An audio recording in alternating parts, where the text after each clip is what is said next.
ուսնել։ Պարոն Աթանեսյան, գործի մասին տեղեկացել ենք, հիմա ակնկալիքները դատարանից տեղեկացանք, որ դատավոր Արամ Գրիգորյանը հասցրել է գործի նյութերին ծանոթանալ։ Պետք է լինի գործ, որ ծանոթանամ, ես գործին ես շատ վաղուց եմ ծանոթ, 19 թվականից է այս գործը,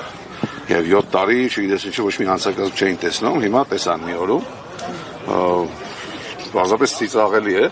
եթե այն ինչ-որ նկարագրված է մեղադրանքի որոշման մեջ ճիշտ է, ապա Արմենին պետք է դրա համար մեդալ տային, այլ ոչ թե քրեական պատասխանատվության ենթարկեին,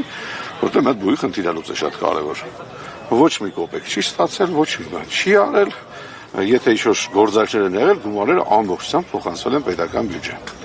Հիմա եթե այս պայմաններում տեսնում են հանցանք, սա արդեն նման է անեկդոտի, հա, ասում ապացուցի, որ դու ուխտ չես, այս տարբերակի մեջ ենք։ Դասական քաղաքական հետապնդումը, մենք արդեն Հայաստանում քաղաքական հետապնդումներից սովորենք, վստահաբար կարող եմ ասել մեր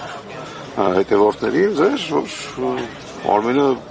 այս դրվագում չափազանց անգամ անշնորհքության աստիճանի անմեղ է։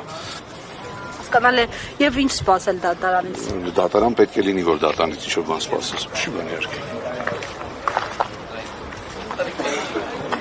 Թիմով հավաքվել եք։